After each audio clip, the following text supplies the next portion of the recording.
Bonjour à tous et bienvenue dans cette vidéo. Il a commencé Air Defender 2023, le plus gros exercice aérien jamais organisé en Europe avec plus de 10 000 personnels, environ 250 aéronefs, des nations de l'OTAN, mais pas que, notamment également la présence de Suédois et de Japonais, le tout organisé par les Allemands, préparé depuis 2018, accrochez-vous bien, 5 ans de préparation pour cet exercice qui a lieu principalement dans 3 grandes zones en Allemagne, au-dessus de la mer, ce qui est parfait pour pouvoir voler en supersonique, c'est beaucoup plus compliqué de voler en supersonique au-dessus des terres, mais également dans 2 zones au-dessus des terres, seulement en semaine et 2 jours, et oui, il y a des contraintes temps de paix. Ce que je vous propose dans cette vidéo, c'est de revenir sur cet exercice, sur ces fameuses contraintes temps de paix, et pourquoi les exercices, aussi réalistes soient-ils, ont toujours des règles pour permettre d'assurer la sécurité des aéronefs, du matériel, des équipages, des personnes au sol. Ensuite, vous partagez à quoi ressemble une journée type dans ce type d'exercice. Et enfin, nous allons voir quel type de leçons ce genre d'exercice amène aux participants. Allez, jingle.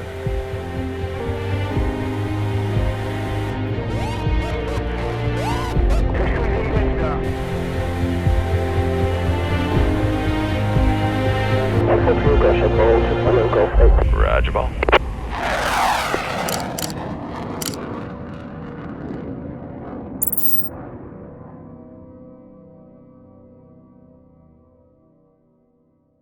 Donc c'est du 12 au 23 juin, il s'agit d'un exercice défensif conçu à partir de 2018, imaginé par l'actuel chef d'état-major de l'armée de l'air allemande, suite à l'annexion de la Crimée. Il s'est dit, comment réagir, comment réagirait l'OTAN si notre frontière Est était attaquée. C'est donc un scénario qui se veut défensif. Défensif ne veut pas dire que l'on ne va pas faire d'attaque.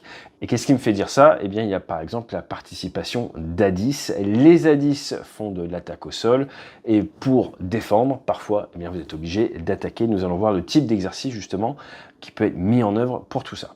Au final, vous avez des Tornados, des F-16, des A-10, des F-35, des Typhoon, des F-18, des F-15.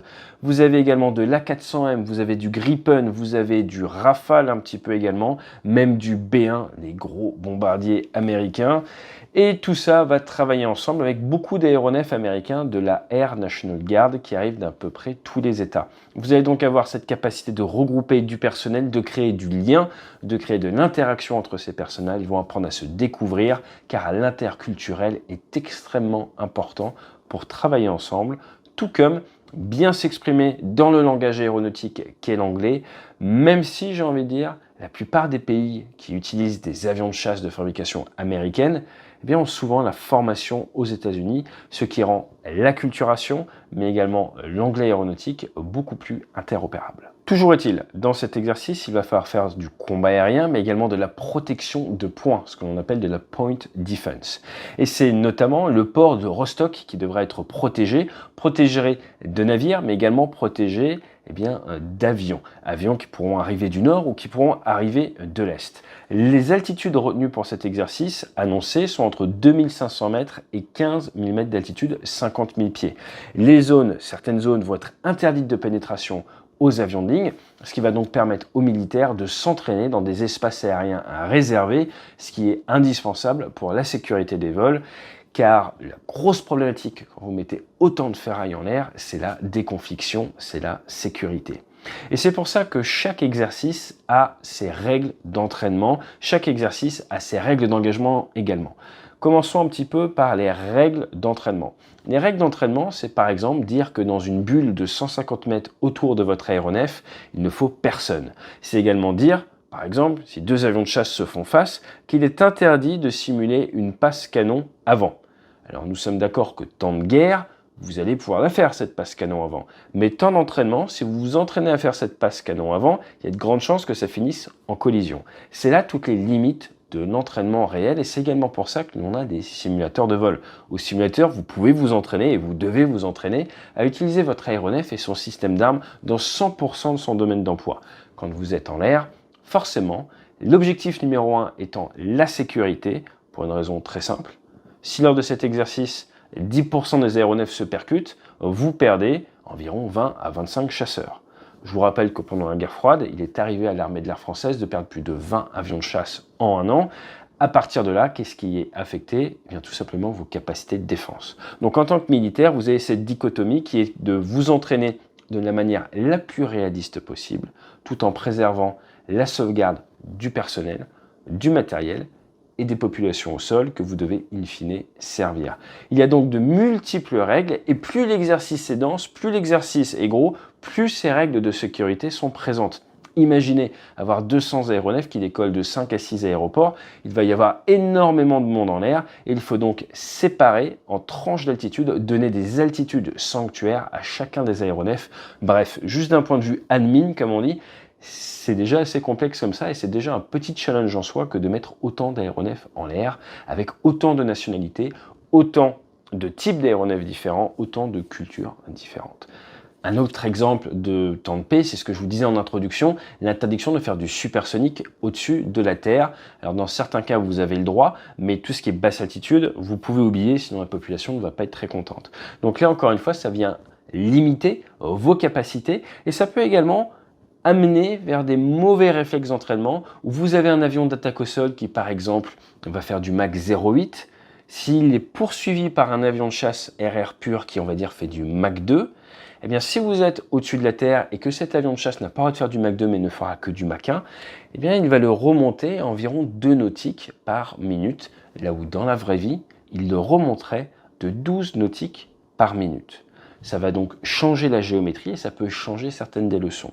Donc pour tous les militaires qui participent à ce type d'exercice, c'est très important de bien intellectualiser que nous sommes là dans le cadre d'un exercice qui a d'abord pour vocation à faire fonctionner plein de nationalités, plein de matériels différents. Et quand on veut vraiment faire de la tactique très fine, on va plutôt faire ça dans notre pays, au-dessus de la mer ou au simulateur. Vous l'aurez compris, ce genre d'exercice, c'est plus vaincre par la mise en œuvre de process industriels, par la masse, que par l'excellence artisanale d'un combattant en particulier. Et c'est exactement ce à quoi l'on veut entraîner des pilotes, des mécaniciens, de nations plutôt petites qui sont habituées à cultiver cet art artisanal et qui là vont devoir réfléchir de manière un peu plus taylorisme, de manière un peu plus macro, de manière beaucoup plus collective. D'où le petit nom pour cet exercice, Stronger Together, plus fort tous ensemble. On oublie un petit peu l'artisanat, on essaye quand même, mais on s'aligne les gyroscopes vers fonctionner ensemble, faire de la masse, gagner par la masse et surtout opérer cette masse de la manière la plus efficiente possible. Alors forcément, il y a tout un scénario évolutif. Les premiers jours vont être assez calmes. Ça va plutôt être aller en zone, faire des fois des petits DACT, des ACT. Donc c'est du combat dissymétrique entre différents aéronefs différents. Vous allez découvrir la zone, vous allez vous familiariser avec l'aéroport. Tout le monde va monter très rapidement en puissance. Et rapidement, on va attaquer les Komao. Les Komao sont les gros vols où il y a une multitude d'avions. Et c'est là où ça devient intéressant avec probablement une montée crescendo de la menace dans ces Komao. Parce que oui, dans tous ces aéronefs, certains vont être les gentils, les blues, et d'autres, et c'est souvent le plus sympa, vont être les raids, les rouges. Et ils vont donc devoir essayer de mettre en défaut les blues, montrer les failles, s'engouffrer dans ces failles et créer des leçons pour les blues, tout en jouant un rôle et essayant d'imiter les aéronefs. On peut leur dire aujourd'hui tu dois ressembler à un Sukhoi 27, aujourd'hui tu dois ressembler à un MiG-29. Et ils vont essayer d'utiliser leur vecteur comme si c'était un Sukhoi 27, comme si c'était un MiG-29. Vous connaissez sûrement aux États-Unis, les agresseurs sont des escadrons qui utilisent des doctrines anciennement soviétiques pour mieux entraîner les Américains ou leurs alliés. Avec un exercice de cette taille-là, vous pouvez facilement vous retrouver avec plusieurs dizaines d'aéronefs contre plusieurs dizaines d'aéronefs. Un 50 contre 20 peut facilement arriver, un 60 contre 30 n'est pas impossible non plus. Et là, il y a une multitude de métiers, une multitude de fonctions dans les avions et il va falloir extrêmement bien travailler la chronologie et tout ça commence avec l'ATO. l'Air Task Order. On ne se réveille pas le matin en se disant tiens, qu'est-ce qu'on fait aujourd'hui? C'est su à l'avance, on va savoir qu'il y a certaines zones réservées pour certains types de missions. Par exemple, une mission, grosse mission en fin d'après-midi, où vous allez avoir des Tornados, des Typhoons, de la 400M, du F-16, du F-15, du F-35. Et vous allez avoir un Mission Commander. Ce Mission Commander va être responsable de tout ça. c'est le big boss, interallié et tout. Et il va voler dans une des patrouilles. Et pour la petite histoire, il risque d'être dans une patrouille de 4 avions. Il se met rarement leader, il se met plutôt numéro 3. Comme ça, il a un peu de recul et il peut mieux gérer le macro, mieux gérer le dispositif.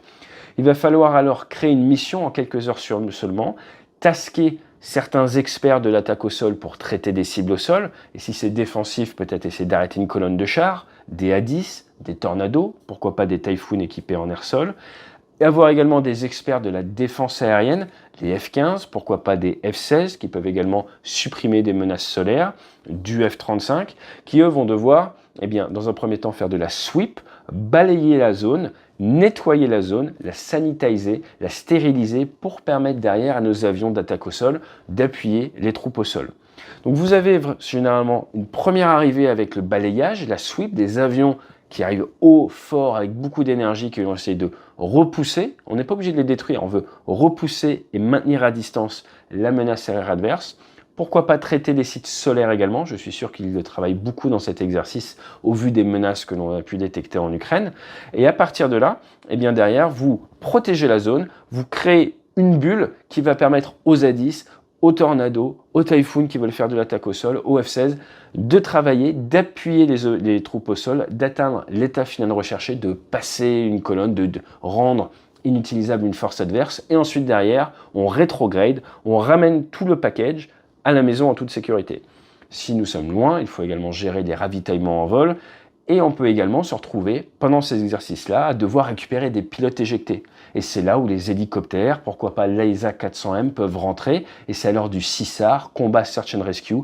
Il faut coordonner la totale, peut-être envoyer d'autres avions RR pour continuer à protéger la zone pendant que le package de CSAR, de RESCO, comme on dit en français, la recherche et la sauvetage au combat puissent venir récupérer les personnes au sol et rentrer en toute sécurité, sachant que les hélicoptères, ça va beaucoup moins vite que les avions.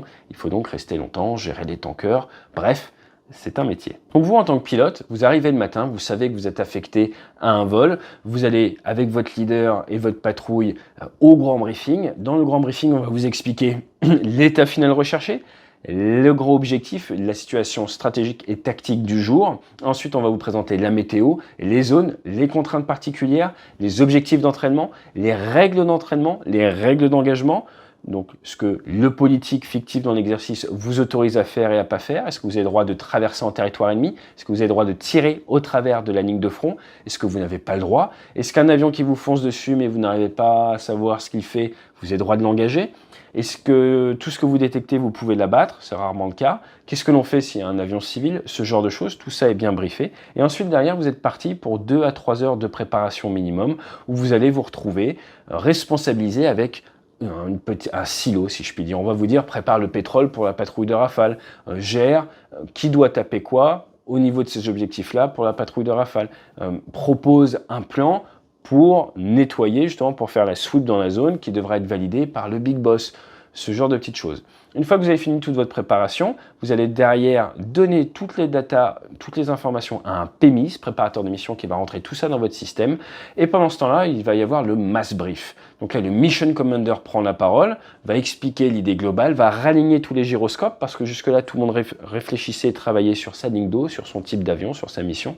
Il va recontextualiser la totale et il va créer un collectif qui va s'aligner dans la même direction, il va raligner les gyroscopes. Il va dire c'est ça l'état final recherché, c'est ça le risque qui nous est autorisé par le gouvernement, le risque level.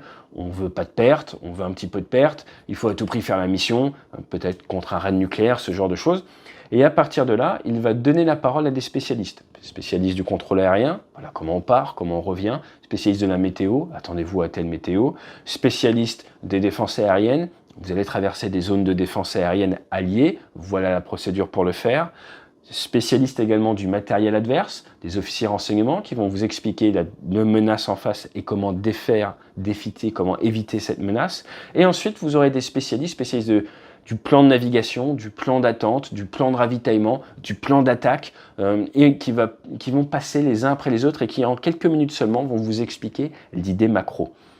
Ensuite, une fois que ce mass brief est terminé, on finit toujours par la sécurité, encore une fois, vous vous retrouvez en division brief. Vous aviez par exemple 4 rafales, eh bien le leader des 4 rafales va expliquer, si on est reparti pour 20 ou 30 minutes, les fréquences radio, les procédures, qui fait quoi à quel moment, comment ça doit se passer idéalement, dans le pire des cas, dans le meilleur des cas, et qu'est-ce que l'on fait dans les cas les plus probables, ce qu'on appelle les what if, comment on réagit.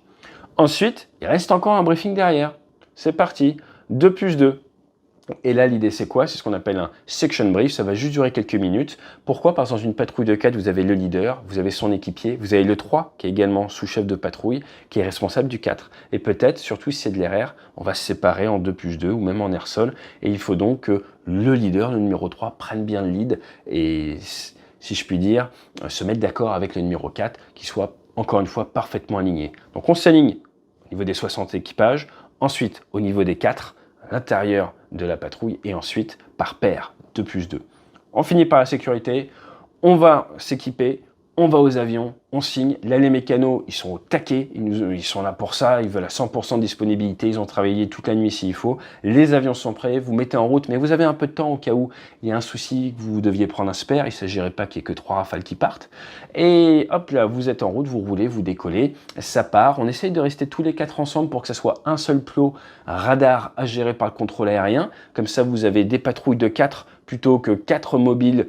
Enfin, ça fait 8 mobiles qui se déplacent et là, ça devient l'horreur pour le contrôle aérien. Donc, c'est pour ça qu'on fait aussi la patrouille serrée. Tout le monde va vers des zones d'attente. À la zone d'attente, tout le monde s'est rassemblé et là, on push, on attaque, on vient impacter, on fait une offensive, si vous voulez, tout comme prévu. Vous faites votre zone tactique, vous faites tous vos combats. Attention, si vous avez que 6 missiles, il ne faut pas tout tirer dans tous les sens. Il y a ce qu'on appelle une philosophie autour de l'engagement des missiles. Donc il faut faire attention, il faut se retenir au niveau de la gâchette, au niveau du doigt, au niveau du détendeur. Et ensuite, derrière, on va revenir vers la base. On essaye de faire un beau break bien propre, posé, pas cassé. On fait le petit compte-rendu technique. Là, les mécaniciens remettent en état l'aéronef. Et là, on va débriefer au sein de la patrouille, entre personnes de la même nationalité. On va faire des rejeux électroniques et on va devoir regarder si les tirs que l'on a faits sont valides ou non valides. Pourquoi? Parce que là, il y a une multitude de pays et chacun a des armements un petit peu différents et tous ne veulent pas communiquer sur les capacités de leur armement. Ça veut donc dire que c'est chaque pays qui va décider si son tir est valide ou pas et ensuite va le partager lors du mass débriefing où on récupère tout le monde. Et là, eh bien, on va rejouer tout ce qui s'est passé en temps réel. Et ensuite, on va s'arrêter sur les tirs. On va dire est-ce qu'ils sont bons, pas bons. On va voir si la mission est effectuée ou pas, à quel pourcentage. Et surtout, à la base du débriefing, on va identifier des lessons learned qui vont nous permettre de nous dire, tiens, si on doit refaire ce cas tactique, si on doit refaire une mission dans ces conditions-là à nouveau, qu'est-ce que l'on ferait différemment? Et si vous voulez aller encore plus loin, comment est-ce qu'on pourrait faire pour atteindre le même état final recherché, pour réussir la mission en mettant moins de moyens ou en étant moins dispendieux sur les moyens utilisés? Une fois que vous avez fait tout ça, généralement, vous retournez dans votre unité, vous avez une Algeco, un bâtiment, une chose comme ça, et vous allez commencer à réfléchir à la mission du lendemain, où vous allez aider d'autres camarades qui, eux, préparent leur gros vol du lendemain. Il est rare d'enchaîner tous les gros vols sur une mission comme ça, vous allez peut-être faire un gros vol tous les 2 jours, ce qui est déjà un rythme assez intense. Et spécialité française, souvent on aime bien, à l'intérieur de ces vols-là, les utiliser pour les entraînements chef de patrouille ou pour monter en qualification en interne, ce qui vient rajouter un petit peu de pression sur le leader, mais ce qui est un excellent exercice parce que derrière, eh bien, vous êtes noté en interne et donc ça vous pousse à donner le meilleur de vous-même, encore plus que d'habitude. Toujours est-il, à la fin de la journée, vous vous doutez bien, les équipages vont se retrouver, les mécaniciens vont se retrouver, il va pouvoir y avoir un partage d'expériences informelles extrêmement intéressant, on va pouvoir en apprendre plus sur les capacités de nos collègues avec lesquels peut-être un jour nous serons obligés d'aller au combat. Pour la petite histoire, les statistiques parlent d'elles-mêmes. Lors de la Seconde Guerre mondiale, les pilotes de chasse qui se retrouvaient au pub ou au bar le soir et qui échangeaient autour de leurs lessons learned, autour des cas concrets qu'ils avaient vécus contre les Allemands, contre les nazis pendant la journée, avaient un taux de survivabilité qui était plus élevé que ceux de leurs camarades qui n'allaient pas partager autour d'une pinte ou autour d'un thé parce qu'ils ne profitaient pas des erreurs et des leçons de leurs collègues. Et raison d'être de ces exercices, vous l'aurez bien compris, c'est de permettre à tout le monde d'opérer ensemble et de casser certaines barrières psychologiques, mais également de faire un exercice de logistique, c'est pas rien de retrouver tous ces avions. Et ensuite, en deux, de croiser le sang, si je puis dire, de permettre d'apprendre des meilleures pratiques des autres, d'apprendre à mieux se connaître. Comme ça, si un jour, il faut aller au combat, on se connaît et c'est toujours plus facile, même si vous connaissez physiquement la personne avec qui vous allez vous retrouver en vol, alors que vous avez peut-être fait juste un briefing au téléphone. Petit point quand même sur lequel je veux insister, je vous ai parlé des limites de l'entraînement. Il est à noter que là, les Allemands, ils ont mis en place leur plus grosse réserve mobile de pétrole depuis la Seconde Guerre mondiale. On parle quand même de 2,4 millions de litres de pétrole qui sont sur la base de Wunstorf. Alors pourquoi est-ce que je vous dis ça? Vous vous doutez bien que dans la vraie vie, si ce genre d'opération devait avoir lieu, l'adversaire n'aurait qu'une idée, c'est détruire votre réservoir, là, vos 2,4 millions de litres. Et j'insiste vraiment dessus, vous allez voir des images d'avions, ça va être beau, ça va être impressionnant. N'oubliez pas que derrière chaque avion en vol, il y a une petite armée de mécaniciens, mais pas que, des météorologues, des armuriers et surtout, les grands oubliés, le service des essences des armées. Et la leçon que toutes les armées ont redécouverte lors de la tentative d'attaque de Kiev il y a maintenant un peu plus d'un an, c'est clairement que le matériel moderne est très énergivore et si vous n'avez pas une excellente logistique derrière en termes de pétrole, eh bien vous pouvez avoir 250 aéronefs, ils ne vont absolument pas impacter le champ de bataille. Et ce que vous ne verrez pas aux informations, ou très peu, eh bien c'est toute cette chaîne logistique absolument incroyable. Retenez ce chiffre, 2,4 millions de litres. Alors je sais, c'est pas trop éco-friendly, mais je pense que tout le monde est d'accord à l'heure actuelle, en 2023, pour comprendre qu'une armée se doit de dissuader, d'être assez forte, assez préparée pour dissuader la guerre, et que la guerre, en soi, est beaucoup moins éco-friendly que la préparation au combat. Allez, fly safe.